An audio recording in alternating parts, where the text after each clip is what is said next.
You're listening to FFOP Radio. Reach the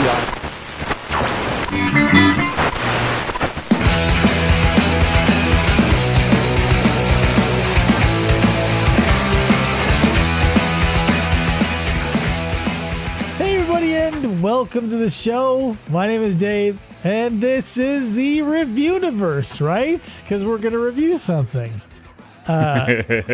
You may have heard rumblings in the Discord if you're there. And if you are, here's what happened.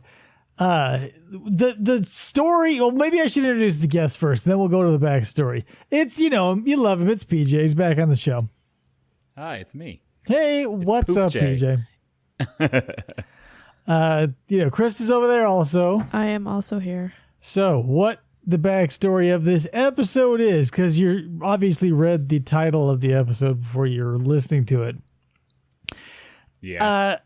So it was this years in the making. It feels like I kept having you listened or experienced something, and then we would review it. And I thought, that's a little unfair. Let's swap it up. I said, give me something. There was the whole melodrama of picking a zombie movie. There was the ups and the downs, and finally we landed on it. It just took me forever to make a choice. Yeah. Well, it's when this is a genre that's near and dear to your heart, I get it. Yeah. Oh my God. So I've got, okay, let's back up. The movie that we watched was Train to Busan. Mm-hmm. What do you want to, I'll let you pick. What do you want to talk about first? The parts We can just go in order. The parts that I liked or the parts that I hated. I actually want to know can what we you just hated a lot. Preface this with spoilers. If you haven't seen it yet, Watch it. I mean, it's because we're going to have to go through everything that happens in this movie. No one who's coming to this doesn't understand that this is a dissection. And we're probably the last people that have didn't see it. We were the last people on this tugboat because everybody's been upfront and like in love with this movie since it came out. Do you want like the weird, with the year it came out and stuff like that before we get into it? Oh, sure, yeah. That's always fun. It released in 2016. South Korean film. The director is Sang Ho Yeon. And this was his first live action movie that he directed. Who wrote it? That I don't know. I don't have that written in here. That would matter. There were two people in the writing part of when I was looking it up. There were two people. I probably couldn't pronounce their names. Yeah. And before we even get into it, there was a prequel to this movie, which would have made sense to have known that there was one. I did not know that. I knew there was a sequel. There was a prequel called Seoul Station.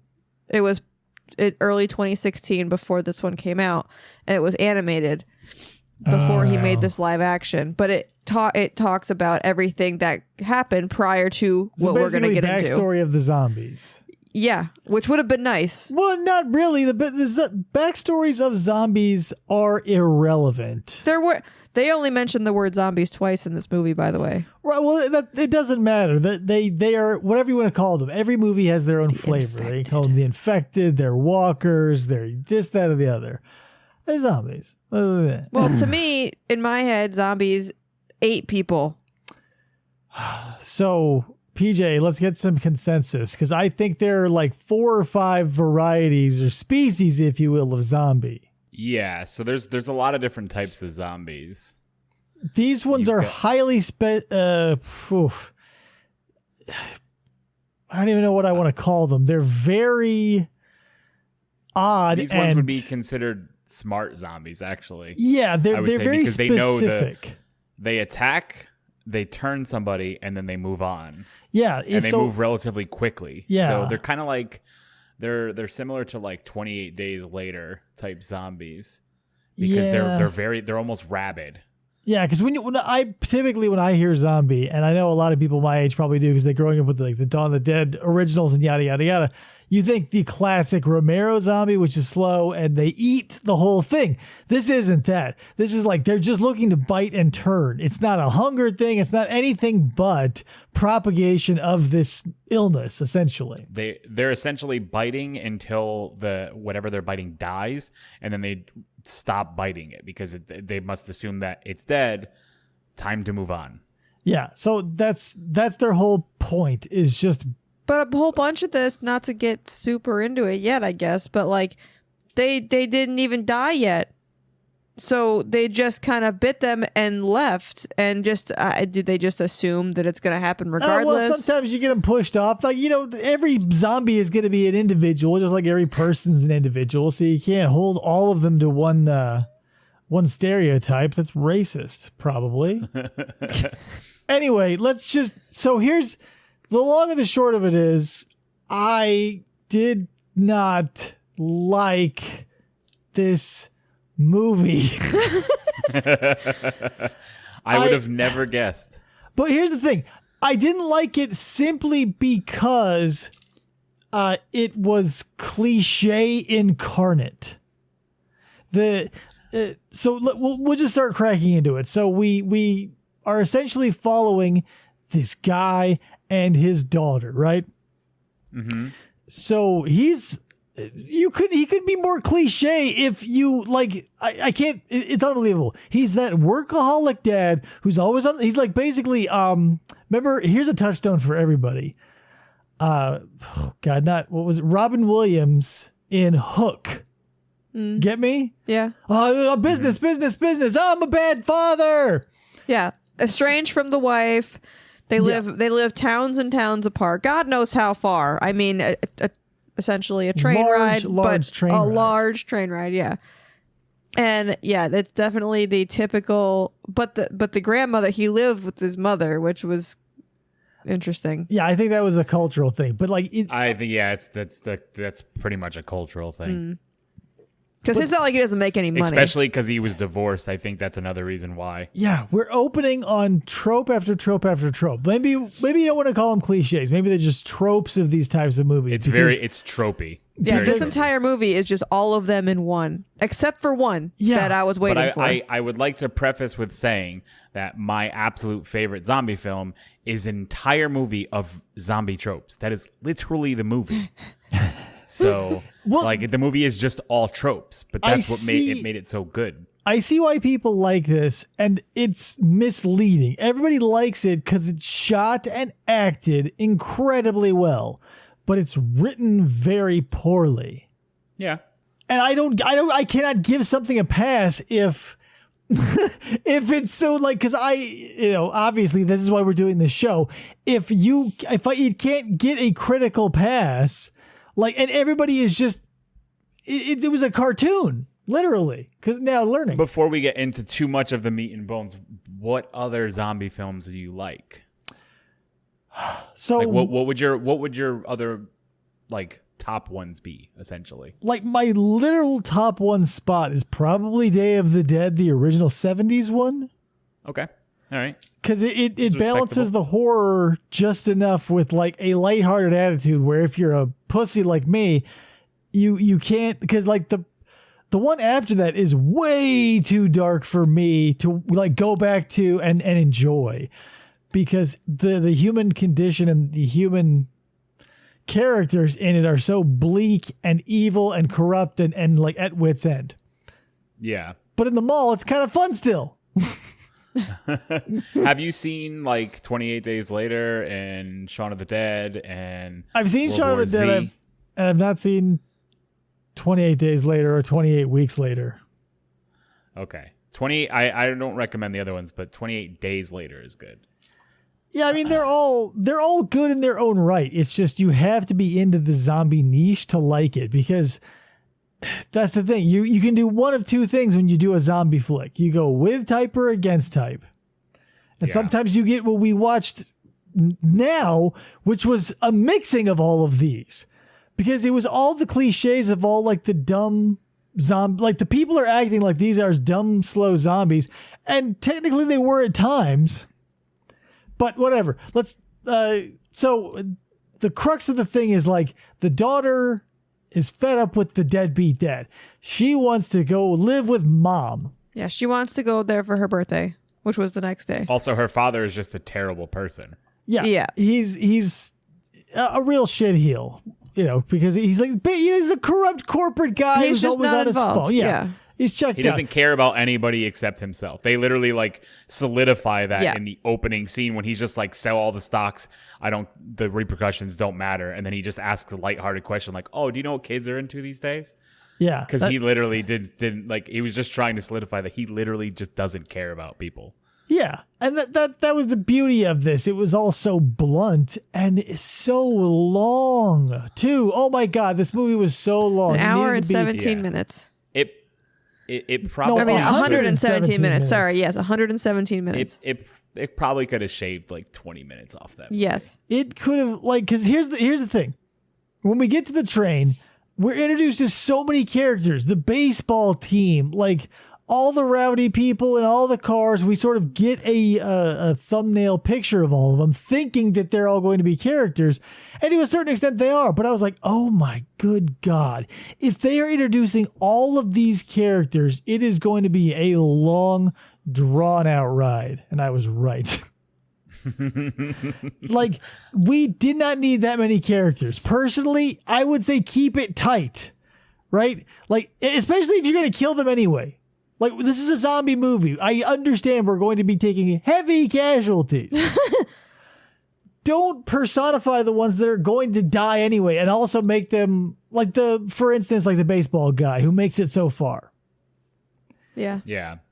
Like the only way he survives is by being a coward. It actually, in the grand scheme of things, there are more characters that are introduced in this movie than most zombie films. Most zombie films don't have big casts. They're relatively, like, at least the lead cast is usually pretty small. This was also like South no more Korea's than first like zombie 8 film. people. So like it's usually what I would say is like the main group of people. Yeah, I'm sure that's why they threw everything, including the kitchen sink, at it, because it does feel like it is produced within an inch of its life. They do some really interesting camera movements and techniques, and they do a bunch of interesting lighting stuff. I think even like the faces and stuff, like the makeup artist and all that was like really good. Yeah, it was very low labor intensive. You know what I mean? Like for makeup, if you just have to do a quick shot of a crowd, the ones up front you can put all the veins and stuff on and all that stuff. Yeah. Hey, throw a white face on everybody else, and they whatever, they blend in. Yeah. So there's a lot of stuff going on here, and I was just because I was expecting a really brilliant story. But I can assure you now that there are not any zombie films that have brilliant stories. Well, Shaun of the Dead might be the only one that I think has a pretty good story, but it's still pretty bare bones. It's a lot of things to learn in it, but there's not a lot of zombie films with great stories. I mean, personally, I would beg to differ because I would say they're all, like, let's say the ones that I was talking about earlier, Day of the Dead and whatever, Dawn of the Dead. I think those stories are compelling. Like, those people in that situation are acting, as real as you can in this situation, I feel.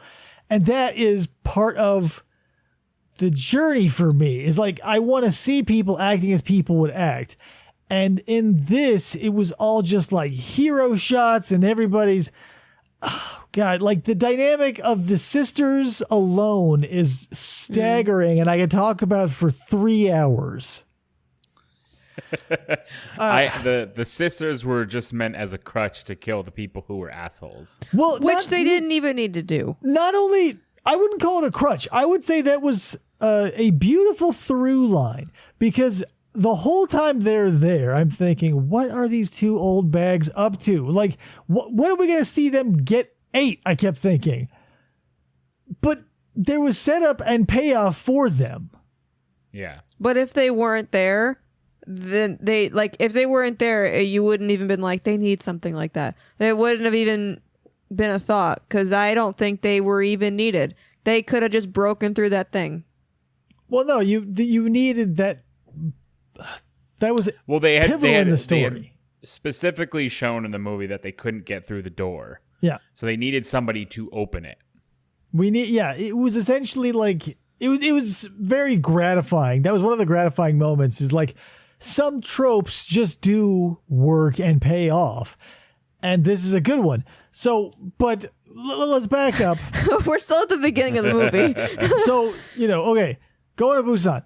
And this is the dumbest. So, I'll set the scene. Train's getting ready to go. Everybody's on. Everybody's taking their seats. The platform is fucking empty in all directions. One guy guarding the door, he's looking around. He looks the other way, and a lady just silently, slips past him and falls. Clunk onto the floor of the room of the train, and the guy goes woo, intentionally swinging around the door. And he's like, "Let's get out of here."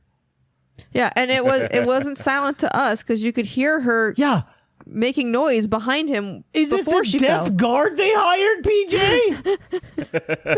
How would you know? He never said anything, so I didn't. And he'd also have to be blind, also, because I understand that in like the language of film, if something is off frame, it's not in reality. But if I'm going to watch this movie and have it not break my brain, I have to have it conform to what I know reality is. So if that guy is alone on the platform, I have to assume that he's not only deaf and at most has pinpoint vision. All his peripheral is gone. So you have to assume this based on how quickly things happened in the movie. If that woman was there on the platform and not turned yet, that meant that there were a lot of people off screen that would have already have been turned and eating people. So the fact that he didn't hear any noises of that is even more shocking because all of this, there's no way she would have made it far. Right. And that after being is bit. Our first trope, our first stumbling block. Like it takes a different form, but it is the soul of this. In the 2000 whatever Godzilla, 99 Godzilla, where the guy is on, swabbing the deck and doesn't, you see this a million times, but he doesn't realize Godzilla's behind him because he's got a pair of headphones in and he's rocking out to like AC/DC or some shit. That's like, that is at least laughably believable at best because you can say, oh, well, we've all been there jamming. We all just wouldn't see a giant monster.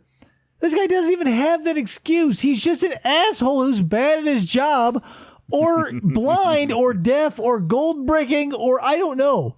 But the fact that we start that dumb, like if her getting onto the train were handled with even a little grace, a little intelligence, and it wasn't just like a dude who had his back turned, like with his fingers in his ears, like whistling. La, la, la, la. Ay, ay, ay. Well, and part of me wonders, and that probably doesn't have anything to do with it, but like where on the body that people are bit, if it takes longer to get to wherever it needs to go for them to change. Yeah, but only whenever the script needs it to. Right, because it took her forever, but then she bit a lady, and she turned pow, like pow, pow, pow, pow. Yeah, right. that. I was willing to She forgive. also bit a lady in the neck. Yeah, right. That's the thing. I'm willing to forgive the different amounts of time when you're getting turned, because let's say it is a virus or whatever. Everybody's immune system or whatever, their biology is going to react different to it. So I can see how somebody would take an hour and somebody would take a second. So I'll buy that in the soft science of this world. But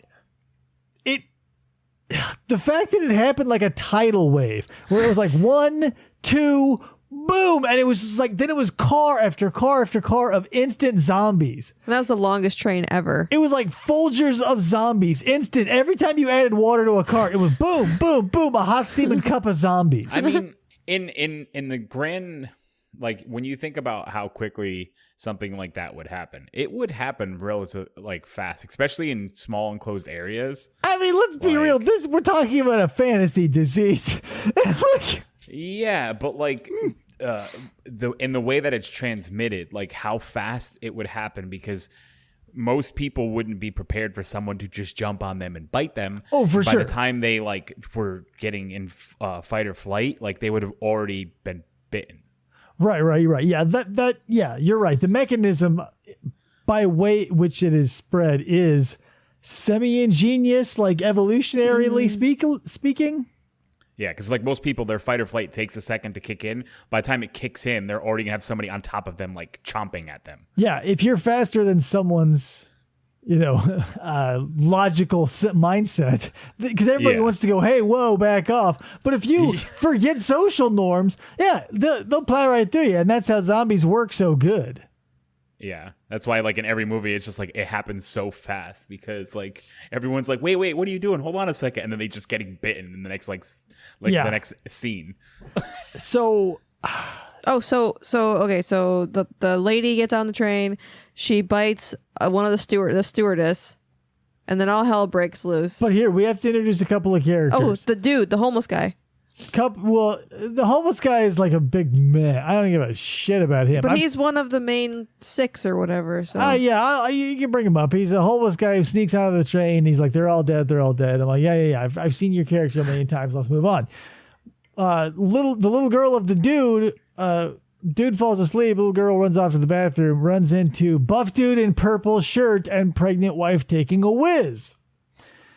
So they will be pivotal characters for the rest of the movie. So that's why I bring them up. Oh, yeah. Fun fact, the buff dude in the purple shirt is in Marvel's Immortals. He's one of the main characters.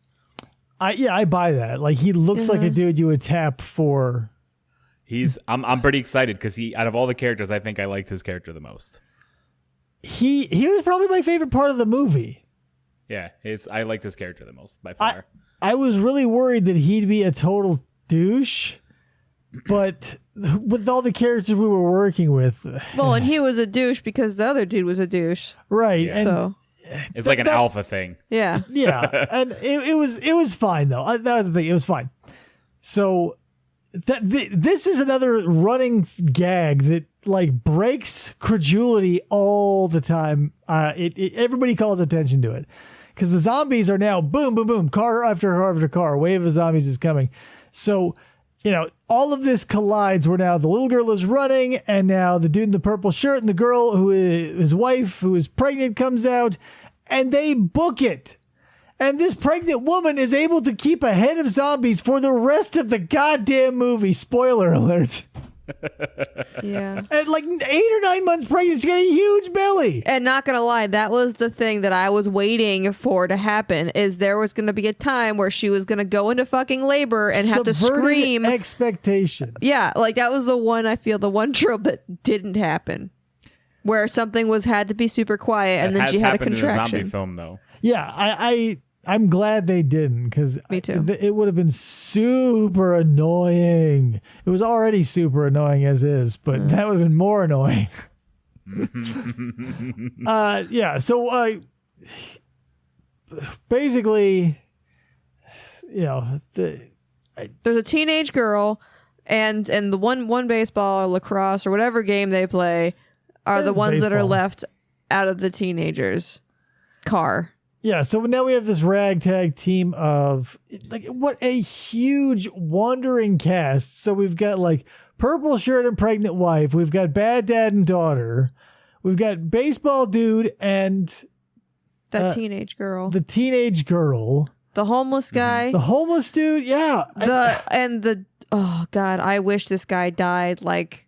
way at the beginning, but I know he was never going to. The COO of the fucking train station. Oh, yeah. Because he has to be. Guy. There's always every zombie film has one guy who hits like the super douche level, and he always is the person who gets them into bad positions. And it's literally in every single zombie film there is that one person, and he's the guy that doesn't care about anybody but himself, literally. Yeah, he's our super villain of, like, he's cartoonishly evil. Yeah.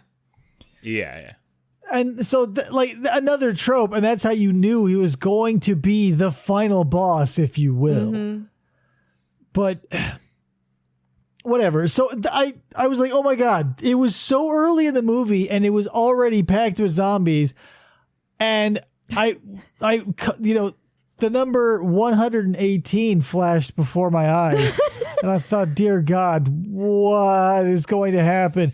It was so long and like almost nothing. It was just a whittling down of the cast. Boom, boom, boom, boom, boom. By like dumb mistake after dumb mistake after dumb mistake. Yeah. And don't get me wrong, I understand that's how zombie movies work. But since our writing is so bad and since our cast is so bloated, it is like, because you can, with this type of thing, feel like, ooh, it's nice and decadent. Like you can wallow in the tropes of it all because that's what they're there for. But this is like an all-you-can-eat buffet that someone else decides when you get to stop eating. And it's way past when you're done. Just keep shoveling food in your face. Yeah, like... I was never bored in this movie, though. I thought I was gonna... Like, usually when we watch these stupid movies, I'm, like, bored. I'm on my phone half the time. Boring. But I had a roller coaster of emotions, and I was so angry toward the end of that movie, I was gonna text PJ and be like, what? Why? But anyway, all this stuff's happening. Yeah, it's just like a bunch of it almost watches like a long play of a Japanese role-playing game. Because it's like, the group gets separated and you've got to go through, and then there's like legitimate fight levels. Yeah, it'd be a good video game for sure. Because at one point we've got the trio of badasses. We've got Buff with Purple Shirt, we've got Terrible Dad, and we've got Young Baseball Player. And so, they need to get 3 cars back, which are, soup to nuts zombies.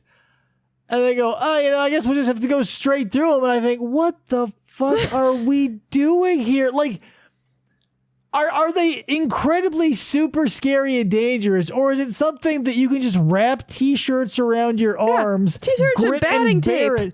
Yeah. So it's just protecting their forearms. In what universe are we living? Like, don't get me wrong. I thought that was fun, but it was a crazy tonal shift that didn't need to be in this movie. Like, they were just trying to use what they had available to try to protect themselves, to push forward. No, I get it, but like that's not... Why not wrap your whole body? Here's the your thing. main parts. This isn't a reality TV show. Someone wrote that sequence in. They could have cut out all the crazy video game bullshit. Because it rides that line too often and falls off too often. It's so rickety on its rails. It can't be a family drama because it falls off that so often. It can't be a serious zombie movie because of all the goofy like hand-to-hand combat we see. And it can't really be goofy because of all the gut-wrenching stuff that comes up. Yeah. So meanwhile, they have to go fight through these zombies. The train conductor's getting all these reports that he can't stop basically anywhere because all these train stations are getting shut down. And then the next one they had to go to was, I forget what it was called, but they're like, oh, don't worry. The military is there and they will escort you. You'll be safe.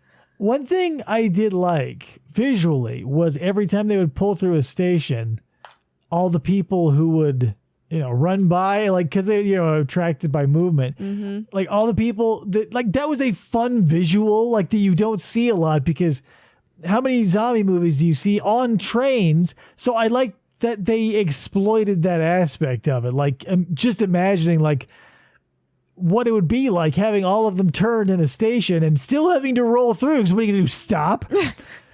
And like having to see all of these horrifying corpses and like all the children and stuff. So yeah, like don't get me wrong, that all the visuals, mwah, like a nice kiss of a magnifique pizza pie. You know what I mean? Oh yeah, so they figured out that when it's dark, when they're going through a dark tunnel, that was when the 3 badasses decided they needed to get through the 4 cars or whatever. When it got dark, they couldn't see anything, so they just walked around. Butt ass crazy insane. Yeah. Because not only did it shut off their sense of sight, but it also like took smell and a lot of hearing with it. I don't think they had like sensitive smell. One of the constants in zombie films is they usually have one scent or one way of determining where people are, and each movie or show or whatever, you find a way. There's always some way to avoid the zombies. I mean, like Walking Dead did it where they go for smell, so people would literally cover themselves in and make themselves smell like they were dead, just like rotting corpse, and the zombies wouldn't know they were there because they would just smear that all over themselves. So like there has to be something, because there has to be something that gives the people a chance, because otherwise how the hell are they going to deal with like these ravenous creatures? Yeah, that's the thing about it. Don't misinterpret it. I don't think that the trope is necessarily bad. I just think this was a dumbass trope, because like let's say because I've seen ones too, zombie movies where like if your body temperature is dropped, the zombies won't bother with you. So you use like cold or like whatever, like infrared or whatever. I know how that is. That's the trope. Is there's a way to block yourself, a la Predator style, from zombies. Yeah. It's just this one was fucking batshit insane, because not only was it it was like lightning in a bottle that was captured in a larger bottle, because as soon as they figure out that it's the tunnel thing, they're like, oh, whoa, hey, serendipity. This is exactly what we needed to figure out their weakness is darkness. And then he pulls up like a Google map and he's like, hey, good news. After this tunnel in 2 miles, 2 miles after that, there's another tunnel, and then 3 more tunnels after that, each a mile apart. Technology. And I go, what the fuck? Like, how do you have service in a tunnel? Then we have the bigger bottle that the little bottle had lightning in it. There's lightning in that bottle now, because now not only have you discovered the lightning in a bottle that was the fucking dark, you've also got a gazillion miles of tunnels happenstance coming up. Well, and not only do they not see in the dark, but even if they know you're there and you put a thin piece of newspaper over glass, they forget you're even there. Yeah, it's like a primal instinct thing. Like zombies always revert to their like most primal instincts, so they're just dumb. Yeah, this version. I hate zombies that are smart. Any film that portrayed zombies as being smart used to drive me crazy. Return of the Living Dead, you probably did not like then, right? Oh, it was no. Like once the zombies got smart, I'm like, no. Zombies should not be learning. That's what's they stuck should be in my retracting. They are dead.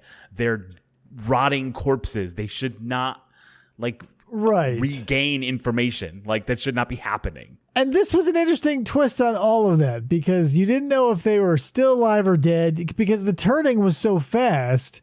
It could be, because that's the thing. It was nebulous. I don't know if it was a voodoo curse or space radiation or a zombie virus or whatever, a military grade something. Yeah. It doesn't matter. That's the thing. Because you can throw whatever you want into a zombie, because the lore is so wide. As long as they quote unquote are dead, you say, well, boom, zombie. Nailed it. Or if you don't want to, you say, well, these aren't zombies. They're walkers. They're infected. They've got, each zombies are always, they're all like, some like the slow ones are like the shamblers. Yeah. What were they called in, God damn it. What was that video game that had all the mushroom zombies? Oh, the mushroom zombies? Yeah, it was a fungal infection. Last of Us. The Last of Us. Did you play The Last of Us? I have never finished it. It's Damn not my it. jam. But they must have called the mushroom head zombies something, right? They had nomenclature. It's the spores. It's the spores that turn. Okay, yeah. Okay, so whatever, same thing. Moral of the story is, and that'll get you, if you get caught up in the context too, that'll get you, because as long as you have somebody getting taken over by something, it doesn't matter if they bite you or spit something in your face or shoot a spore into your eye. It's a zombie. Let's be real. Yeah, the first iteration of zombies was based off of I Am Legend. The original I Am Legend. I mean, were you talking about the first film versions? Yeah. Literally, they created the zombies based off of similar versions to I Am Legend. Well, then how do you explain the zombies that were in movies before that? Because I meant like the first zombie films did not come out before the original I Am Legend. Like the book? Yeah. I find Richard Matheson wrote that in the 50s? No, I think it was longer than that. But there were the concept of zombies existed before that, is what I'm getting at in the media. They only got whatever the flesh-eating aspect, but that's the thing. If you want to dive into the lore, I can go deeper back in time because I love pulling this card. Lovecraft was the first one to have fast, dead, cannibalistic zombies. Did he? Mm-hmm. In Herbert West Reanimator. They were reanimated corpses via, the MacGuffin here was a formula. But they got up, were super violent, were completely brain dead, and were just ready to kill and eat things. So I Am Legend, the book, came out in 1954. And the first zombie movie was in 1932 with Bela Lugosi called... White Zombie? Yeah. So maybe it's George A. Romero's that I'm thinking of. Your theory fell apart. Well, yeah, you're thinking of the modern interpretation, like the pop culture zombie of today. Yeah, probably. Yeah, but that's the thing. They've changed so much from what was the original is now a large cast of crazy characters, none of which stay consistent from movie to movie or even within the same mythology. Mm-hmm. Yeah. But that's fine. There's a lot of bad zombie films. I will say that. There's one that just came out on Netflix recently that's really, really bad. Yeah, and it had a lot of money and a decent cast, and it was awful. Right, because absolutely bad. They're still banking on the people will see the word zombie on something and buy it, but thank God we are past that. Yeah. I think we finally zombies as a cultural phenomenon have finally run the bulk of its course. And so now it's very sink or swim. You say that, but there's a Resident Evil series coming out on Netflix. Oh, whatever. Based off the games. Resident Evil transcends zombies. It transcends video games. Resident Evil is it's like a Disney of horror. Well, the movies were not. No, I know. But I'm just talking about the franchise. Disney as a concept has a million arms in a million different directions. Resident Evil has books and games and movies and board games and action figures. It's not even Resident Evil isn't even a thing anymore. It's just it's the Umbrella Corporation itself almost. Yeah, pretty much. Ironic, right? Oh, so where were we? I don't remember.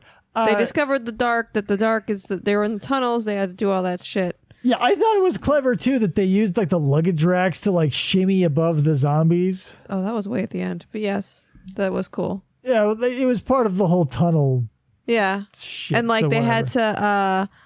There was a part in between where they had to use the purple dude's phone to call him to make the noise on the other side of the train car so the zombies would go that way. Yeah, that was another video game aspect of this movie. Yeah. It felt very press triangle to throw over the zombies. Yeah, not only it felt puzzly and also quick timey. It felt middle-aged Resident Evil. When you were doing complex QuickTime events to let's say you're gonna elbow drop a zombie or you're gonna jump over a chasm or whatever. That's what it felt like. Is you're waiting for the right moment for the laser to turn off so you can throw the thing and then you can shoot the dude and then get the gem and jump to the next car. Maybe that's it too. It since all of the tropes were so abundant, and the fact that all the stakes sort of fell out of it, but then they mysteriously reemerged because you think, okay, the seriousness is gone. We're now fist fighting zombies because let's be real. If you're going to punch a normal person in the face, you're going to break skin on your knuckles. That punching one person repeatedly. This dude punches train car after train car worth of zombie bare knuckle boxing.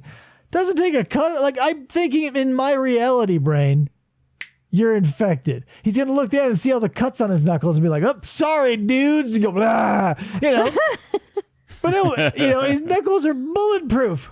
So maybe he was already playing his character from The Immortals. Maybe. He was practicing. Interesting Easter egg I stumbled upon. But then he got whatever. But we don't know how the virus transmits. Maybe you have to be bitten. No, yeah, you definitely have to be bit. But there are some where it's just the blood. It doesn't matter. But here's the thing. What constitutes a bite, right, is just teeth breaking skin. And if you're swinging fist after fist into face after face, a large real estate of the face is the mouth, and within that is the teeth that typically in fights cut hands. Well, not only that, but like you get cuts on your hands because you're punching somebody in the face. Is it even the bite or is it their saliva that does it? Yeah, what if you pop their eyeball and your broken knuckle? No, you get cuts. Well, yeah, I mean, anything. I don't know. Yeah, I think Mucus. It's any fluid. What if he sneezes? That's why all those zombies should be wearing masks. Yeah, they were in, don't a lot of Asian countries just wear masks all the time? Yeah. Well, no, this is like post-SARS, pre-COVID. They were like, we're taking the masks off. I don't know if it's big in Korea. I know it's big in China and Japan. I don't know about Korea. So irrelevant. They gotta go. The reason why they are back all those cars. What was the reason why they were so far away from the girl and the wife? I don't know why that's the thing. I don't know why they wandered off. Like they got separated and had to jump into the can. Oh, because shit was happening. So they went to go see what was going on. And they left the girl and the wife and they're like, you go do you. We're going to go figure out what's going on. 4 cars away. You'll be fine. That's the thing. It was always like everybody was just doing what people would do if you were in a movie. Nothing about this ever felt authentic. I don't know. That's what bumps me. Is like all it was like a bad video game. It was like whatever. Also, House of the Dead, not the movies. Those were god awful. I'm talking about the actual video games. It was like watching that sort of. It's like watching a video game. You're watching different cutscene angles and you're seeing different characters move in and out of this thing. And you go, whoa, this is highly engaging for a while. But it's so long. I don't know. I was engaged the entire time. But I also have not seen very many zombie movies because it's just not my thing. Well, yeah, but this kind of zombie or infected was more interesting than the other ones that I've... Yeah, keep in mind, this is all my personal opinion. Everybody is butt-ass crazy in love with this movie.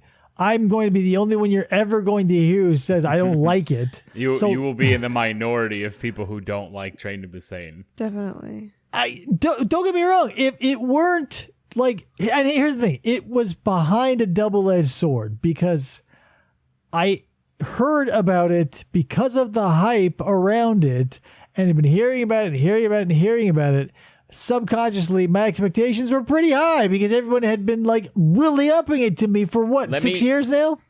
So let me give you an example of something that's similar to this that is an incredibly good movie and it has a terrible story. Okay? John Wick. Yeah. John Wick has an awful story, but it is arguably one of the best action movies ever made. Oh, for sure.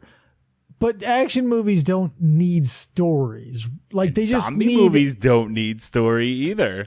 But if you're gonna make them 118 fucking minutes, if you're gonna make 17,000 characters, better not have everybody be paper thin and expect me to give a single shit. Especially when we get to the end, and everybody, I guarantee, when we get to the end, you're going to be like, "It was a happy ending," and I'm going to go, "No, it wasn't." No and you're zombie movie has a happy ending. None of them do. Well, no, but I mean, like, the implications are so dark at the end of this movie. It's almost as if I had wished that the remaining characters had been killed by zombies. Yeah. That's kind of the point. Right. There's because one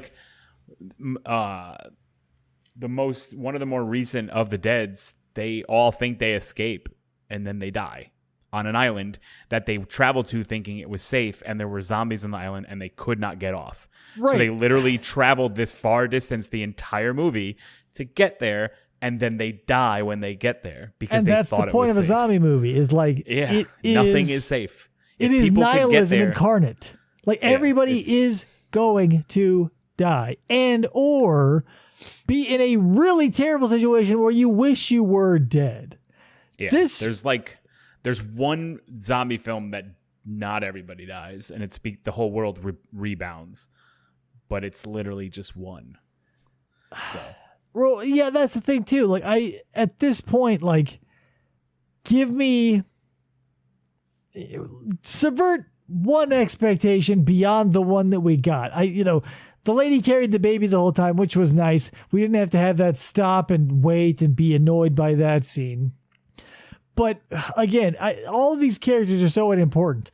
For instance, the baseball kid, his whole through line is he's a coward, right? Because the whole reason he gets saved is by virtue of him being slower than his buddies and more afraid of zombies than his buddies. Because they always are ahead of him, and he's always the slowest one, and then he freezes because he's always afraid of everything.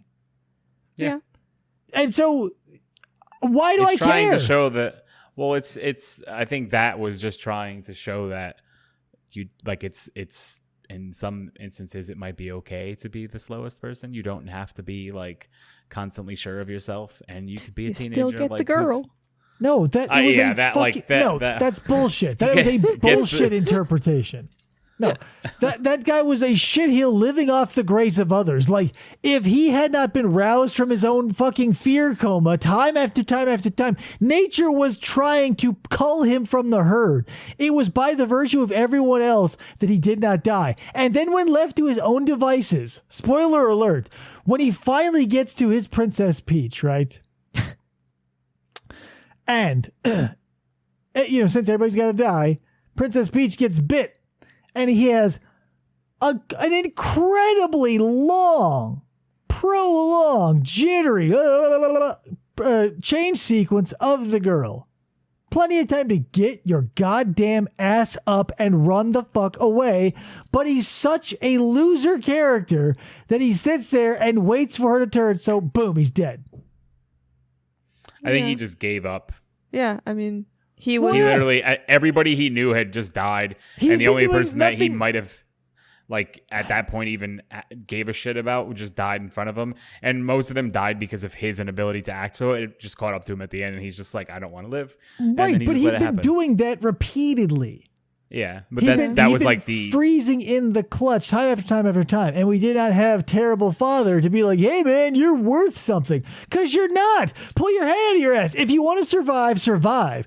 If you want to sit there and shit yourself, good night. Right? Like in a time like this, like that's the thing I don't. One of the things about zombie movies is there's a fine line you walk between being like an asshole character and someone who's just pragmatic. And then you can swing too far and just be an idiot.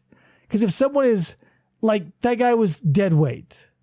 He used his bat sometimes, like in the action scenes when it called for him to be heroic, he was heroic. But every other encounter with him was just like... Yeah. And that's the thing, too many characters, so we had to all fill niches. And these niches I don't feel were... necessary. Like, we've all explored the scared guy, the tough guy, the smart guy, the yada. But whatever. Let's get back to it so we can just get some closure on this shit. Well, we didn't even get... Okay, so do you think the end of Act 1, do you think is when... So they end up stopping at that train station where the military is supposed to be there to get them, and then they're all infected. So they all have to run through the train station to get to another train. Is that the end of Act 1 for you? And then the beginning when they get onto the next train with the, 25 people they have? I don't know. Since this film is so long and so oddly structured, I don't know if I can pin it to a 3-act structure. Because... I feel like each train they get on is an act. They only get on 3. Yeah, but I mean, each is its own sort of contained story too. That's the point. Is like we have everybody on the first train, they get called. Then we get into the next one, which is even less. And then, like, not for nothing, when they stop at that train station, I could not believe how many people they were throwing into this meat grinder, because all the people they get turned on the train. I felt, oh my God, that's like everybody on the train. But there are so many people still okay that it's like a smorgasbord when all the zombies pop out of the station, and there are still so many people yet to eat, and none of our core characters get touched. Even the crazy guy, the crazy homeless guy, who obviously is misreading all the signs because he sees like a really shook military dude covered in blood. And of course, we're going to ignore what he looks like and run toward him and be like, hey, help me, because that's who I'd go. In a time of crisis. He's in shock. I know he's in shock, but the homeless dude isn't.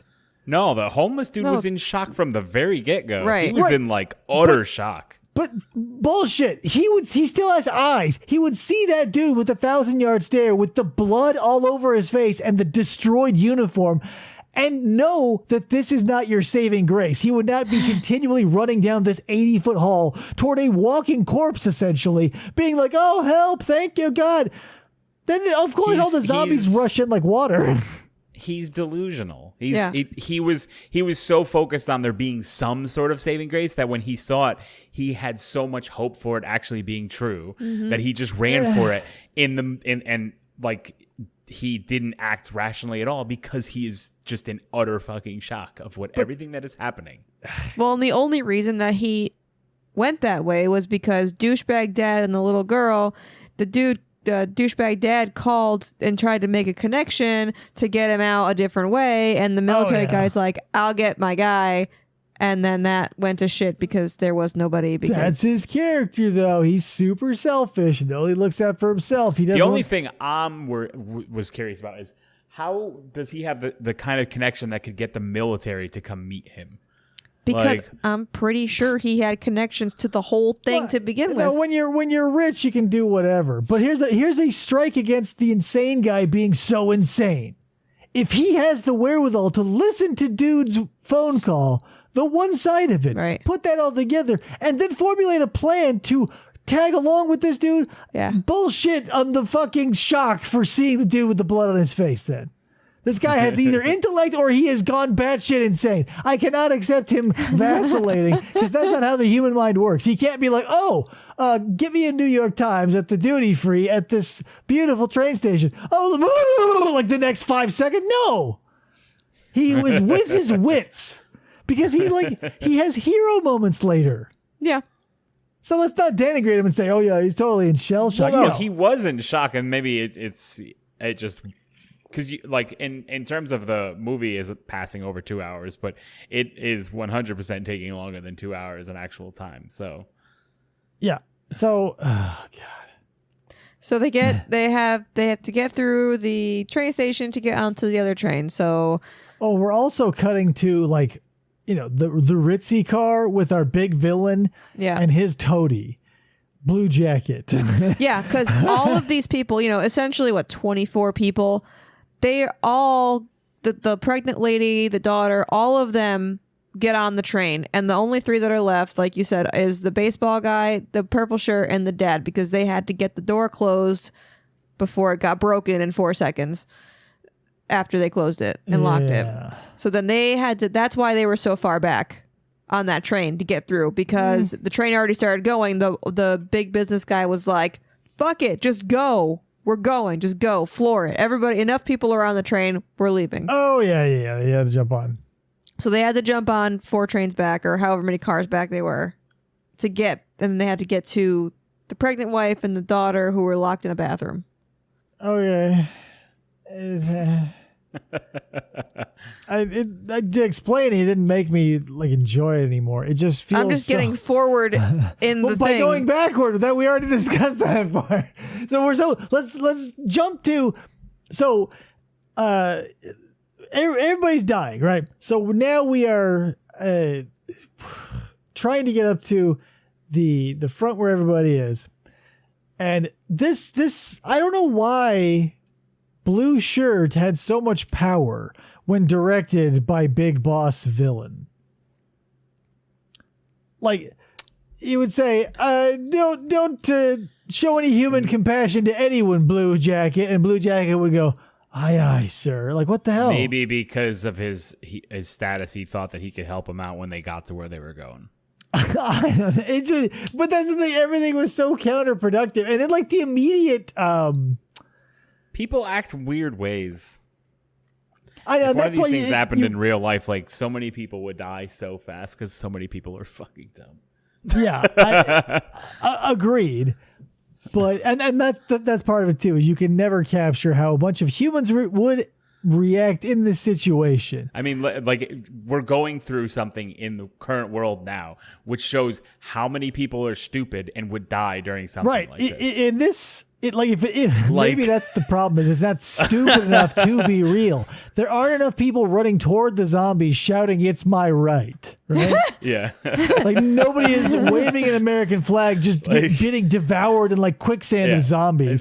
Going like America. That's the joke of the pandemic. Where the pandemic has shown us that so many people would just run to the zombies and say, "I have a right to be next." Like, oh my god. Maybe you're right, PJ. Maybe this movie wasn't stupid enough.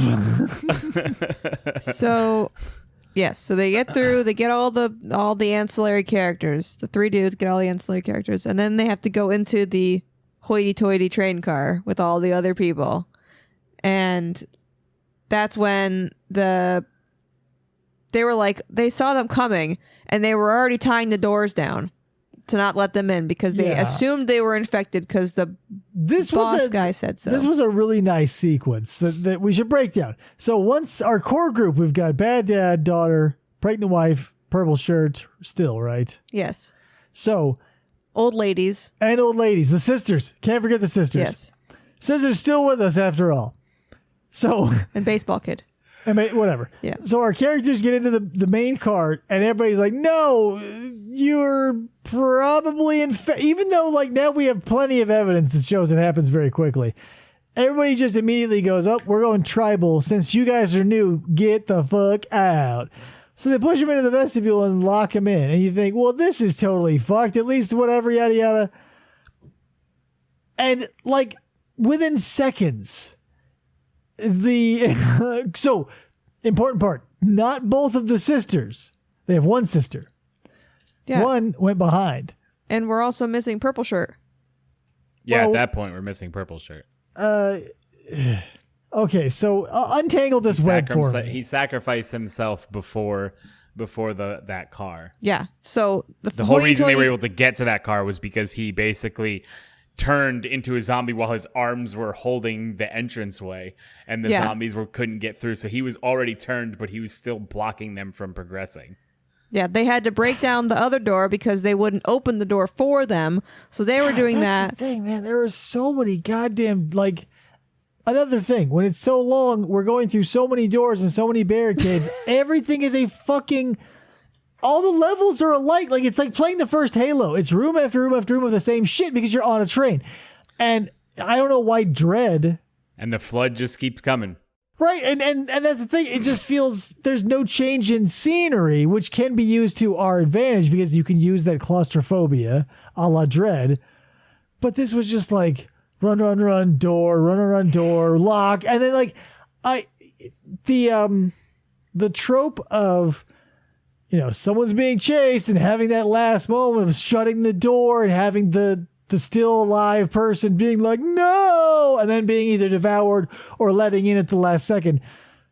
Once or twice. Let's say you do each one once, generously.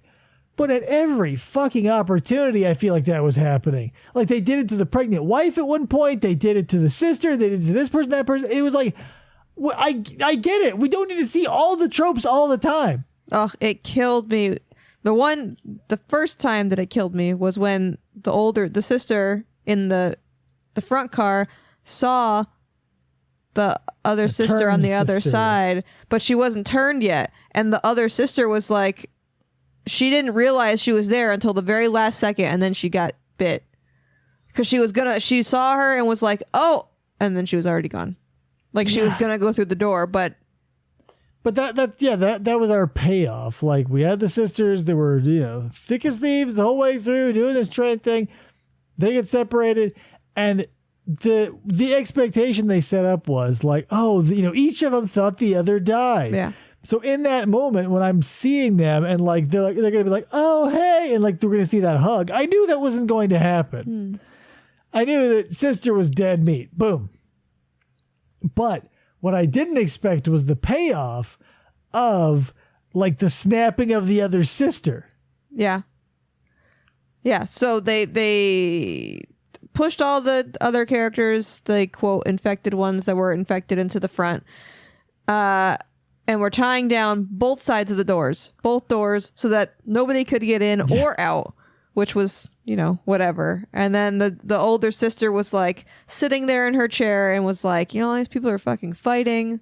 Like, whatever she said was like, this isn't worth it. Personal all is lost moment when she saw her sister through the little glass door.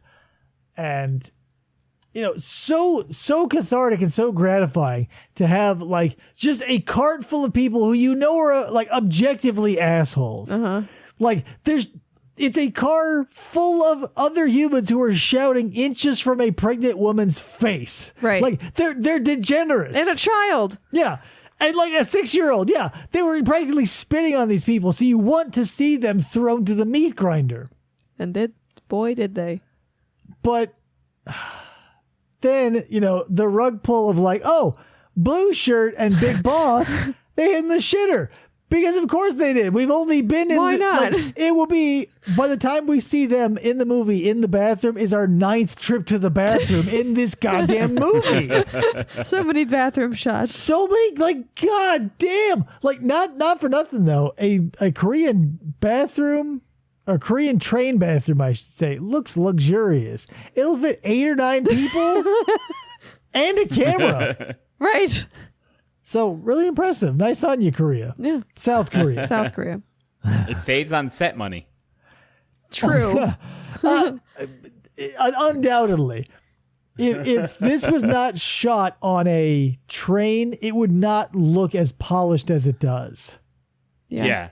Because if you can just be like, hey, good news, we can borrow a train. Then you go, we have a movie. That saves you $1 billion on sets and like lighting and shit. Holy crap. But yeah. So whatever.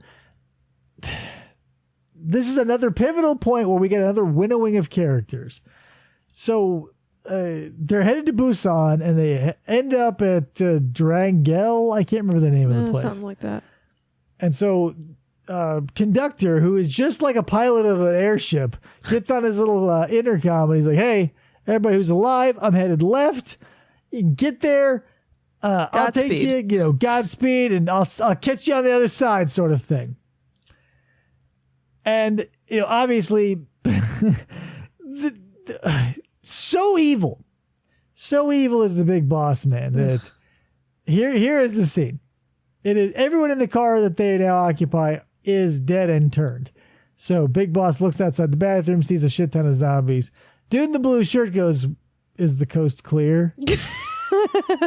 And the Big Boss man goes, yeah, you go first. And without batting an eye, Blue Jacket gets just thrown into the wood chipper as old boss dude just runs out the door. Uses his very last resource as simply a human shield. Yep. See ya. to get 8 feet. Because the door was like right there. They could have both made it. That's true. There was only one zombie was right by the bathroom, and they could have waited for him to stumble by. And if their kryptonite is t-shirts on arms, you could have fabricated something from inside that bathroom. Toilet paper would have been fine. Yeah, toilet paper would have been, a step down, but it's serviceable. Yeah. 2-ply if it is. Yeah. They could have made a whole suit of armor out of those toilet bowl paper things. Oh, yeah, or like if you get lucky, you find a whole stash of urinal cakes. You're impenetrable. So anyway, let's just cut to the part where it's bad father, daughter, and pregnant wife. So we've lost all the other characters. And hot on the heels of killing Blue Shirt, our conductor finds a working train after some shenanigans, finding some that were broken, some that had zombies already in them. This one's too hot. This one's too cold. This one's just right. Just right. So, poor conductor. Like, maybe the best-hearted character in the movie. Mm-hmm. Wants nothing but to help. Sees the shitty boss guy running from zombies. Boss twists an ankle on the train track and goes, ugh. And even though the train is in motion, and that there is only one man who knows how to drive that train, our conductor puts on autopilot, essentially, hops off to help up our old boss dude, and goes out just like Blue Shirt. Yep, he's dead. Like the betrayal in the conductor's eyes as shitheel boss runs away was palpable. I did not give a shit about when any other character died, but when the conductor got, hilariously bitten on both sides of his neck as he looked like he was getting electrocuted. Super sad. Yep. Whatever. Now we've got one train. Literally, it's just the train, just the locomotive. Yeah. It's no longer a big train. So we've got the one train. We've got bad father, daughter, pregnant wife. And we know, but they don't know, that boss man's probably hanging out in the engine room. Mm-hmm. But this was an interesting visual. All the zombies that are in the train yard obviously want to get these tasty gams of our main characters. So they're running after the train, and the carpet of zombies that they create and pull along with the train, visually interesting. Yeah, that was crazy. However, I was really, really, really hoping that they would add the mechanic of the zombies that were getting drugged were getting worn away and being replaced by other zombies. Yeah. You get me? Because like in the Old West, they would drag you behind a horse until you died because you were being sanded to death on the desert floor. Right. So here we're being, it's a 1,000,000 horsepower locomotive pulling a bunch of heavy bodies essentially over gravel. I wanted that revolving like red stain that went, behind them. Not even a scratch on any of the zombies. It would have been interesting to see some of the characters, like Purple Shirt shows up and he's grabbing at him and he has to kick his hand down. Like, I know that's like one of those, like, that would have been a kind of a cheap thing maybe, but another trope, but that I imagine because Purple Shirt was probably a highly paid character on this movie of the huge cast. I'm sure he was he's probably one of the bigger bills. Yeah. So that's probably why you wouldn't make it to the end. Or even just the sisters, or like one of them, or something. Some like the baseball dude. I don't know. Well, whatever. Doesn't matter. It's already so decadent. Like, what's frosting on top of frosting that already has frosting on it? Yeah. So whatever, he kicks the carpet of the zombies off, and they go, whoa, and hilarious stuff ensues. And then we go into the cab, and there's the big boss guy, and somehow, some way, off screen, he got infected. Well, he got bit when he did he? I never got verification. I was under the impression that he might have. I think when he fell and hurt his ankle, when the conductor went that way, I think it happened at that point. I'm sure, but it was unclear to me in the moment, and by then I was already so checked that I didn't care. But Still don't. He got bit, but he wasn't fully changed yet. He was starting to, or he was 75%. That's why he was the big main boss of this video game movie, because he was, hardy enough of constitution that he wasn't only able to stave off the effects long past the physical takeover. Yeah. But he was still mentally able to explain a situation to our main character for a really long time. Oh yeah. He's going to his mom's. She's going to worry about him. Yeah, it was... Then he didn't realize he was infected, and he was the dad was And then, okay, so we have the big boss fight, blah, blah, blah, blah. You've seen a million of these. Now, keep in mind, when we lost Purple Shirt, he died because he was an idiot. You don't stick your hand near a bunch of mouths, especially in a zombie movie, and especially, 100 minutes into this. So when now you've got only one zombie to deal with, should be easy as pie because not 20 minutes ago, you were literally just punching your way through train cars full of them. But this is the big boss. Here's the thing that all zombies have in common, including the big boss. They have a mouth. Don't stick your fucking hand in it, numbnuts. He wants to do like a judo throw or something, knowing full well there's a mouthful of teeth up in that head, and he like straight up grabs the dude's mouth. Yep. I realize that you want to kill him, movie. I get it. Don't make him a fucking moron because you need him to die.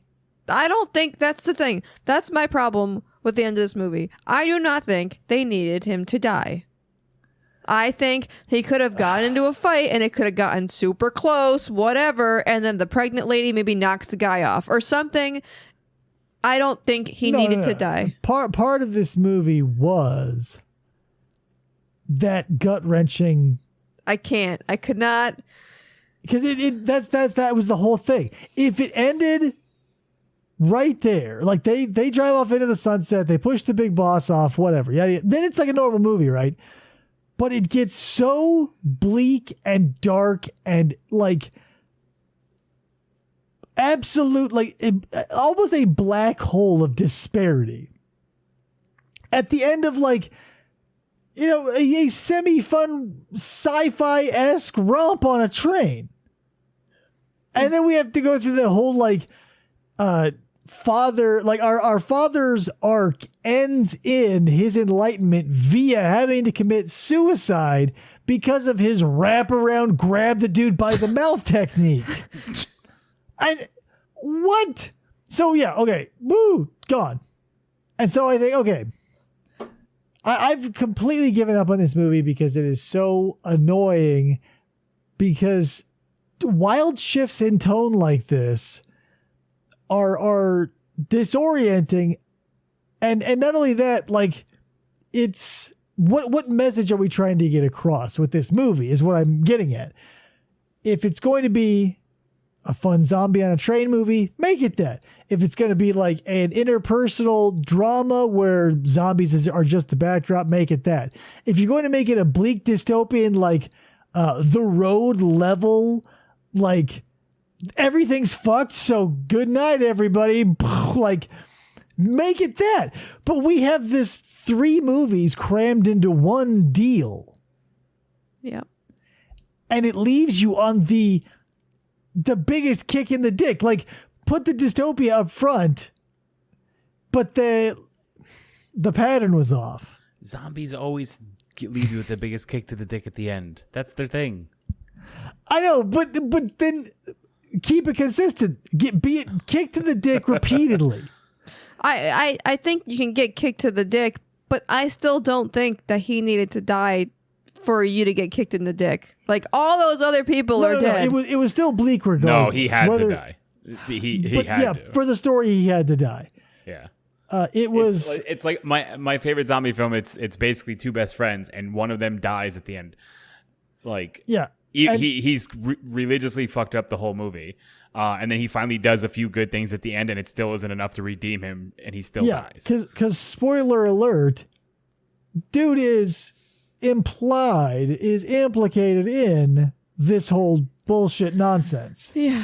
So he had to sacrifice himself at the altar of stupidity, which it just so happened to be. He would have gone out one way or the other. The thing is, that is nothing. That was just his own personal arc, and then it's over. Then it just leaves you in this no man's land of like, nothing is safe. Obviously, in a zombie apocalypse, if you're on a train, the next station is never going to be okay. Right. But Busan is safe, they say. Yeah. And then we've had nothing but like awful humans interacting with our core group who are always going to be our heroes. And then you have the last, the witless, the helpless, the child, and the pregnant woman walking into a military camp full of dudes in a post-apocalyptic scenario. And the way they're walking, they could have just, I mean, so at the end, they get off the train because they couldn't go any farther. They're walking in a tunnel that's black, and all you see is their silhouettes. And the way they're walking, because the pregnant wife is probably going into labor, is what she was acting like. Probably. And I was like waiting. I'm like, okay, no, we're almost 2 hours. It's not going to happen. She was walking like she was one of those infected people. And so the commander told them to kill them because they couldn't confirm if they were zombies or not. Yeah, brilliant strategy, by the way. We can't see them because they're in a dark tunnel, and we're staking out the dark tunnel, which we can't see into, so we'll never be able to get verification. Should we stay here over? Are you fucking kidding me? Back up 30 yards, numbnuts, and let them get into the light, or just not call in at all and shoot everybody who walks through. Right. The fuck? But that's not even what I'm talking about. Of course, yeah, the razor's edge that they walked, where they could have been snuffed right there, is nothing. Yeah, compared to what they are now going to have to live with. Right. If they are allowed to live. You've got a young girl and a pregnant woman and a bunch of post-apocalyptic dudes. Yep. The rest writes itself. But that is such a punch in the gut after, because, like, don't get me wrong. When zombie movies have levity, it's always gallows humor. But so maybe there's a cultural disconnect, because in American zombie movies, the humor is gallows humor, where it's like we're all just staring into the face of death and laughing. We're not wrapping our arms in t-shirts and having fist fights like we're fucking Lollipop Chainsaw. Right? So Maybe I'm only getting angry at a cultural thing, because that could just be a thing where instead of gallows humor, we go, oh, now it's the funny part where it's a crazy bonkers cartoon where we're doing like Crouching Tiger, Hidden Dragon type bullshit. That could be. Because again, these zombies are super fast, incredibly aggressive and indestructible, now being taken out by punches from dudes. Well, this was South Korea's first zombie film, so they probably literally took everything else and just wanted to make it one big. Well, that's what I'm saying. They threw everything. They threw everything in the kitchen sink, and here we are. You can tell it is massively bloated. There is a great core story in here, but it's a mouse designed by the government, so it's an elephant. It's a fucking bloated disaster, because it should be a sleek, what this movie needed was a complete arc of the dad and daughter. Get that dynamic, because it's also, spoiler alert, you never see the ex-wife. She is never more than a voice on the phone, so she is Deadsville too. Yes. Give me a nice tight arc. We're already claustrophobic on the train. Give me a nice tight arc of 2 to 4 characters. Give me the dad, daughter, buff dude, wife. So, but since it was their first zombie movie and they're like, let's do it to the nines, it did itself a disservice in my mind, because I wanted compelling characters, not just flashy visuals. And what we got was a bunch of teaspoon shallow characters that at the end I'm supposed to feel something for. I don't. I mean, I did. But... You did, because the visuals and the music, and it's a gut punch, because if you have a kid, it's going to hit you differently than if you don't have a kid. So obviously it's going to hit you and me a little bit different than everybody who doesn't. But regardless, I didn't give a shit. I was not fooled. Like, this shitheel, whatever. Like, his arc was so nothing, because he was still selfish act after selfish act after selfish act, until literally with no other options, he had to do the right thing. Yeah. So, but if we had him flower over the course of a movie, instead of having to jump to baseball guy, to purple shirt, to sisters, to big boss, to blue henchman, to this, that, and the other, we could have had a nice tight, keep the zombies as is, do all the crazy cool chases and visuals, but trim it down so it's tight. Make it like that train. Give it a dread. Imagine watching Dread if it was not only Dread and Psychic Friend, But Dread and Psychic Friend and guy in a wheelchair and guy with a weird visor and guy who has a crazy mohawk and dude who, loves hip hop. And it was like a fucking wacky cast of characters of 8. Yeah. That's not what this movie was built for. It's built for 2 to 4, a ride to 204. It's Splash Mountain. It's not Space Mountain. It's not a 16 at a time. Jesus Christ. That's not, it's just, whoa. Everything, but that's my only gripe is. That's it. But that's the hugest part of it is it suffers in its decadence. I know we're not going to have a story. It's just going to be a frame to hang zombie gags on.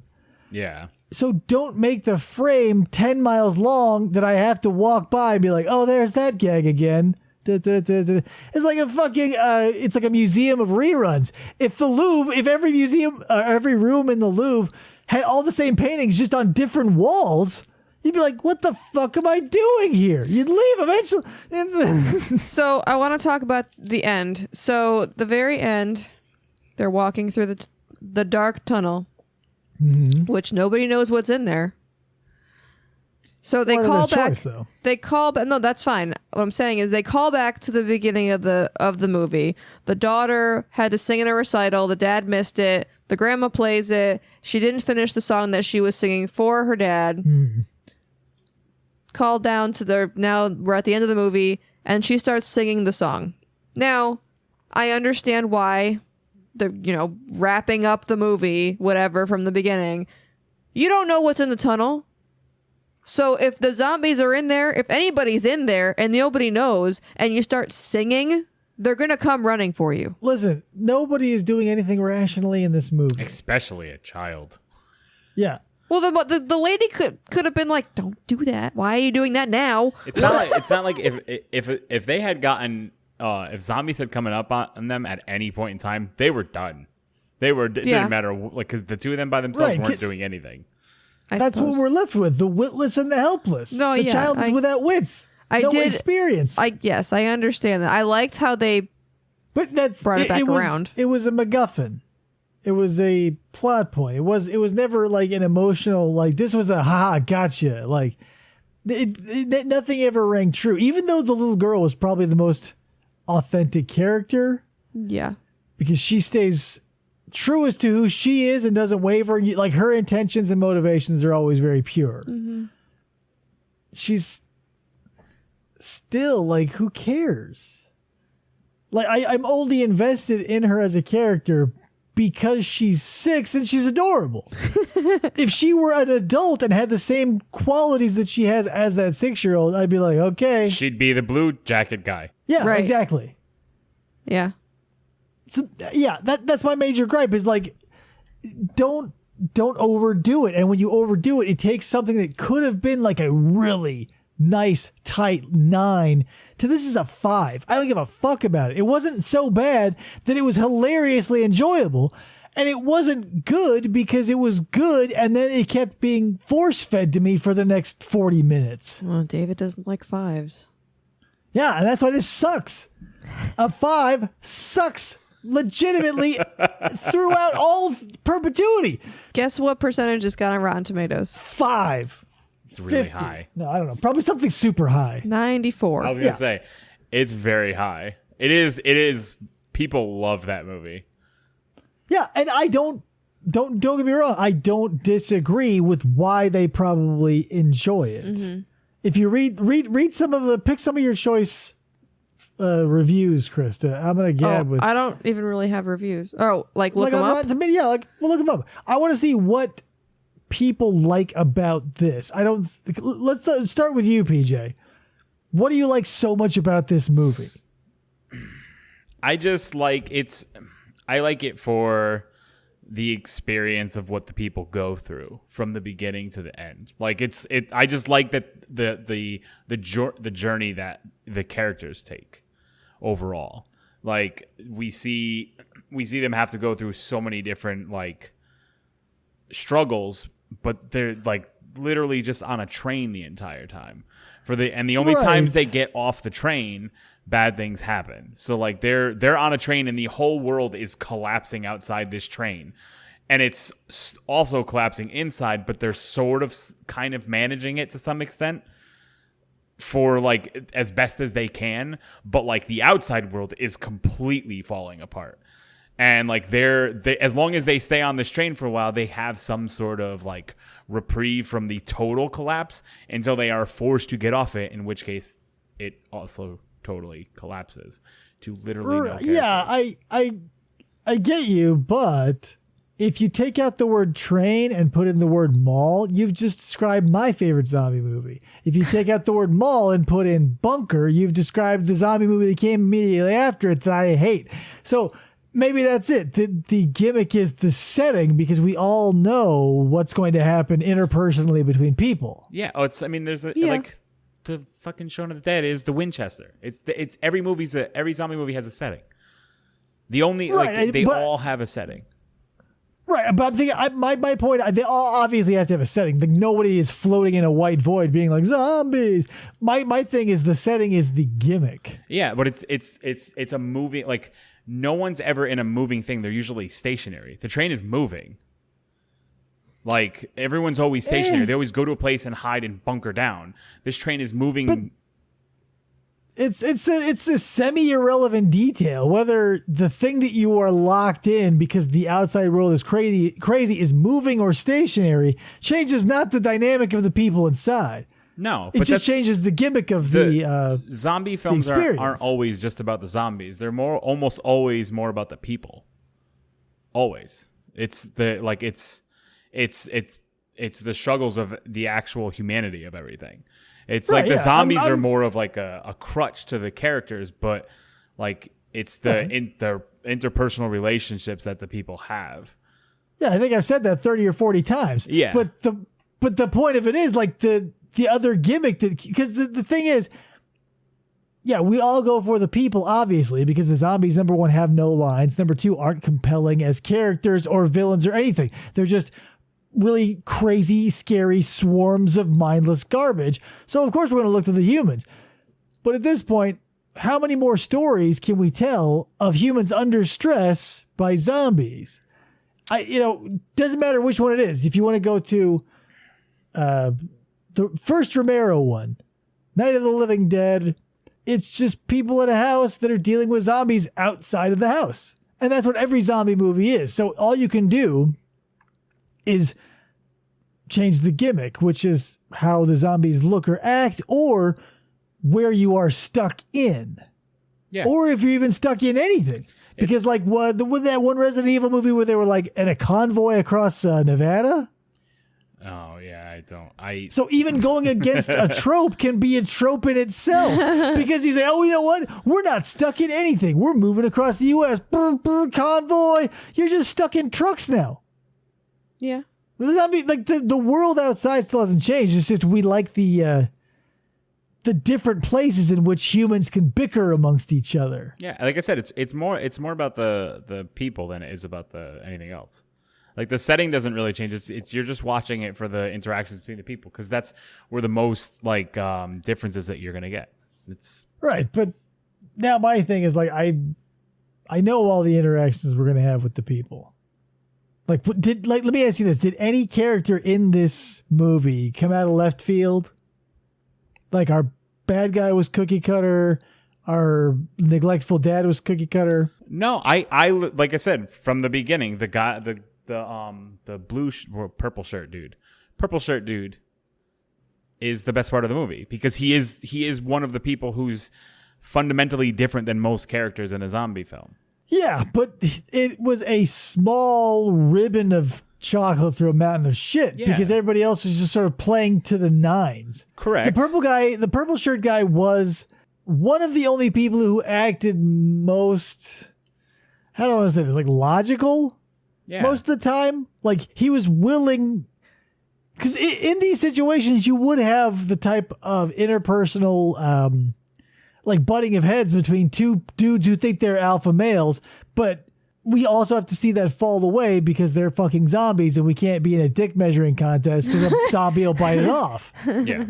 Yeah, I mean, it's just, that's literally what it is. Like, that's also why there's not many zombie movies anymore, because they're not, like they're not doing anything to like change the genre. The only what can you do? The only thing that really pushes that envelope, the only thing within the zombie universe, I would say, is Resident Evil, because there's more to it than just the bickerings between people. You have like the corporation that's like really behind everything, and then there's when they fall, there's other things going on, but the world is still existing too. Resident Evil is not a genre in association with the zombie genre. Resident Evil is like sci-fi now. Yeah, like, but that's what I mean. Like they evolved, because I mean, literally the first game was there is a virus that started in but now they're batshit bananas insane with space lasers and Ouroboros and all the fucking the parasites and the stuff with the and that's what happens when you have source material. And the source material for all zombie movies is this. Oh, everything's normal. What? Zombies? We're freaked out. Stuck in place. Bad ending. Right? That's all zombie movies. Day, night, dawn, Night of the Living Dead. They are all, hey, everybody's crazy and fun and life is normal. Oh shit, zombies. Or if you're lucky and it's one of the sequels, zombies are already here and you're already fucked. But that just cuts off the first third of the movie that you get. Right. But this is more or less as we sit here and talk about this, more or less just reaffirms the reason as to why I think Shaun of the Dead is the best zombie film. Right, but only because it goes against all the things that all the other ones do and have to do. But it also utilizes all the things that zombie movies do, but it focuses heavily on the interpersonal relationships between the people. And they are not not all of them are stereotypical characters from a zombie movie. No, but that's why it works, is because Shaun of the Dead is literally going against everything that all other zombie movies are, except for the bones. Yeah. Yeah. So it's like, and to an extent, they make fun of how ridiculous zombie movies are at times. For instance, when they're throwing records at the zombies in the backyard because they're just shambling slowly to them. So they're just taking turns hawking records at them. So yeah, but now that that's been done, so we've had the funny zombie movie and we've had a shit ton of the same old dreck. I still think there's a handful of good ones. I'd be shocked if I find any like new ones coming out in the future that are really like going to push any envelopes. Well, and what envelope can you push? You have the people who are not turned to zombies yet be even more assholes? You have less of them? You have more of them? Yeah, I mean, it's why the genres kind of like died down a bit. There really isn't much you can do to it, because even the final of the Dead movies, they were just like, they were doing what Walking Dead does. It's just like showing the evil side of humans and less like of anything else. Yeah. A thing can only last as long as the public will tolerate its gimmick, and the gimmick has been changed so much, i.e. the setting and that's it. We're finally done with it. Yeah. As a society, I was done with it when I got the concept already, because I was like, yeah, I get it. Being stuck somewhere, I get the whole allegory of the zombie thing, why they only rise at certain points in our culture, and everything involved. Dug it all. And I was like, okay, done. But everybody else is like, more. I want zombies to be in space. I want zombies to be back in time. And that's how you get Tremors 7. Like, quit mining something just because it's popular. And that's what I think this is. It could have been something core and elemental and really tight and just an exemplary piece of zombie culture that from somewhere that had never produced something like this. But they cranked it past 11 all the way to like 12, broke the knob off, and was like, oh shit. Yeah. Do you want to hear 1-star reviews first or 10? Give me a 10. The best zombie movie ever made in Korea. Excellent nonstop zombie action. Yeah, it was nonstop. 118 minutes. I've watched the movie at least 3, maybe 4 times. You can't remember? And we'll watch it again sometime in the future. Oh, God, he's a wizard. It's just that great. The yardstick by which all zombie movies are measured by is The Walking Dead. This movie is even better. If you've never watched it, do it now. Bon appetit. This person cried. Hands down the best zombie movie ever made. Totally worth the wait. I've been wanting to see this movie for a while, and it's so worth it. This is the only other zombie movie to ever make me cry. Throughout this movie, my anxiety was up. Here's the thing. I think these reviews are tapping into something I completely dismissed. If the flavor of zombie is your flavor, this is a straight up, like 100% pure injection of heroin to a junkie. Yeah. Like, it could not be more zombie movie if the director had died halfway through, risen from the grave, and continued directing. The first 3 1-stars that I see here are pretty funny. This one is titled Last Train to Mediocrity.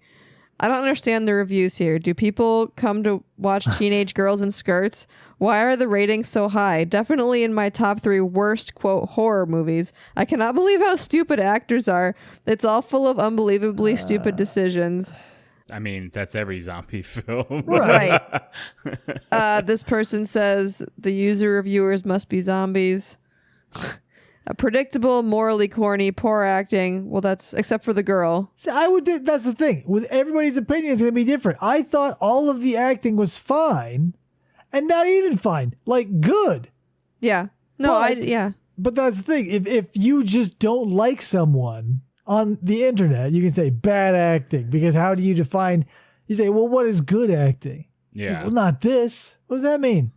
Yeah, this person only made an IMDb account to say that the movie was bad. Right. So that's the thing. Take this with a grain of salt, because since it got big, there's going to be people who are going to naysay it no matter what. They're going to be the contrarians out there who say, I didn't like it because everybody likes it. I'm not that. I don't want to be confused with that. I gave this an honest chance, and I didn't like it because it was not what I wanted out of a zombie movie. But if zombies, out of a movie, I should say. Because when I watch a movie, I want there to be substance. Yeah. Or I want there to be so little, it goes all the way back to being shit and then being good. This was just so fucking long. Like, seriously, it felt like I was one of the zombies being drug along by that train for the last 10 minutes of this movie. So there is a sequel to this called Train to Busan Presents Peninsula, 2020. Yeah. It takes place in Hong Kong. This movie only took less than 4 months to make. Yeah, I mean, one location. But I mean, that's a lot of people. Like, to be consistent enough to keep it in a tight 4 months, all those extra people, all the zombies and stuff like that, like, that's a lot of... I mean, not really. They all have their own ways to get to the set, and they say, hey, get to... I guess. It's not like they're having to round them up in a bus. They just show up, and all the people in the back get the white makeup. People up front get the nice contacts and the veins and everything, and you never have to leave the train. Like, it is... I mean, especially if you're going to do... Like, if this is your first foray, brilliant use of the space. Mm-hmm. And incredibly roomy trains, too. Yeah, they got nice trains.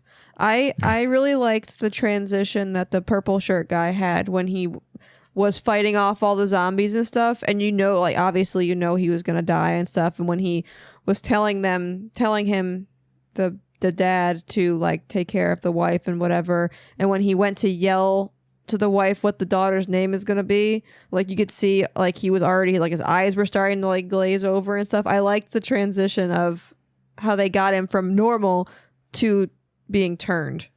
It wasn't just like a snap and he was all of a sudden... And that's the brilliant thing about it, is like anyone can change as slow or as fast as you want, because it's all it's like it's like his willpower. Well, no, it's just the magic of being a writer of a movie. Yeah. Well, yeah. And so that's why I didn't. That's why I keep bringing it up too. Is like I blame the writer because he wrote too many characters into this goddamn thing. And so when you have to write that many characters in and they all have to share screen time, they all lose depth. So we all are taking this ride together and they're all just one-dimensional. And here I am, a full-blown person, sitting with sisters who like each other, and that's all we know about them. Or bad business dad, and that's all we know about him. I don't know what Purple Shirt did. He was just a big dude who was taking a train ride with his pregnant wife. Like, that's how deep his character was. He was just a heroic dude. To me, he came off as a blue collar worker, and the other dude comes off as like a stuck up white collar guy. Yeah. I did not get that at all. Yeah, it's just that he is the polar opposite of the other of the father. Right, like mentally, I got like bouncer. Yes. But I like the way he was dressed. It gave me a completely different impression. But that's the whole thing. Is like, cut out a lot of these other characters. Let's flesh out the ones that we like. Yeah, we only like Purple Shirt for aesthetic reasons. There's nothing there to like aside from him having cool hair and big muscles. I mean, what else is there? I like the main character. He's a shitheel, but he had a nice jaw and he had nice hair. It's true. So I liked watching him. That's the thing. There was nothing else there. It was like cardboard cutouts. Yeah. Yeah. Like I realized, because we say, we watching the movie, we say to ourselves, oh, well, there's a deep connection here because that's a man and that's his wife and that's his baby. And we go, oh, significance. All that signifies is they fucked at least once. Give me some fucking backstory. Like, I get that they fucked at least probably 7 or 8 months ago. Give me backstory. All we got was like barely a baby's name sort of conversation. But then it's like, who cares? Because everybody is dying left, right, and center. Yeah, that's true. Flesh out these bastards. Keep the good ones. Cut the chaff way earlier. Problem solved. But then you still have characters who got their entire presence across with no lines, a la our baseball player. Whether he stays or goes makes no difference because all he does is sit quietly and go, I'm scared. But whatever. So obviously, PJ, you like this movie. Oh, I love it. I will never return. But I think that people should watch it because it is worth the price of admission, even if you're going to hate it like I did. I don't regret watching it. So there's that. Yeah. So that's what I'm saying. I'm giving it a recommendation. Obviously, PJ, you're going to throw some weight behind that. It's a soaring recommendation. Yeah. I'm going to say watch it because it is a fun ride. If you like zombie films, you will love Train to Busan. If you like zombie films, it's shot really uniquely and interestingly. The cinematography is great. Don't get me wrong. There's so much talent in this movie. It's just fucking ease off the throttle for fuck's sake. But I say watch it. Krista, what do you think? Yes, I say watch it and be prepared for possible emotional feelings. Yeah, this movie will make you feel feelings unlike any movie you've ever seen before. Most of the time I just sit there blank, dead-eyed in the theater, just like looking past the screen a little bit, going, just waiting for it to be over. Eating popcorn. Watch out. This might flint a spark off your stony heart. Not me, though. I was completely not taken in by this bullshit. Anyway, guys, thanks for listening. PJ, thanks for being on the show and subjecting me to this. Yeah. You're very welcome. I'm glad I got most of my anger out at work at my boss. It was eating me alive having to keep it in, not sharing it with anyone that I didn't want to spoil it for. And my boss isn't going to listen to this. So I wanted to be like, have you seen the Train to Busan? And she goes, yeah. And I was already a paragraph in to scream. Foot was on the pedal at the second you heard that.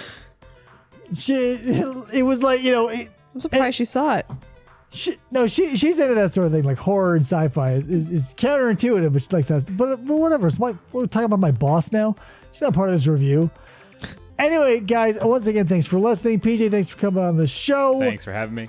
Watch that movie. If there's a comment section wherever you're listening to this, put something in the comments about how much you think I'm wrong, but I'm right, because that movie is not good. Look, anybody's listening. And that's it, guys. So thanks for listening, and we will catch you next time on whenever another episode of the Reviewniverse pops. I still don't know how to end these things, so bye.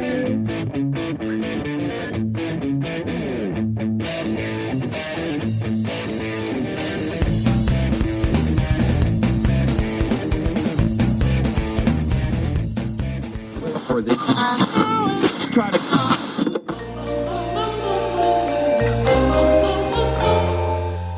Fistful of Podcasts Radio.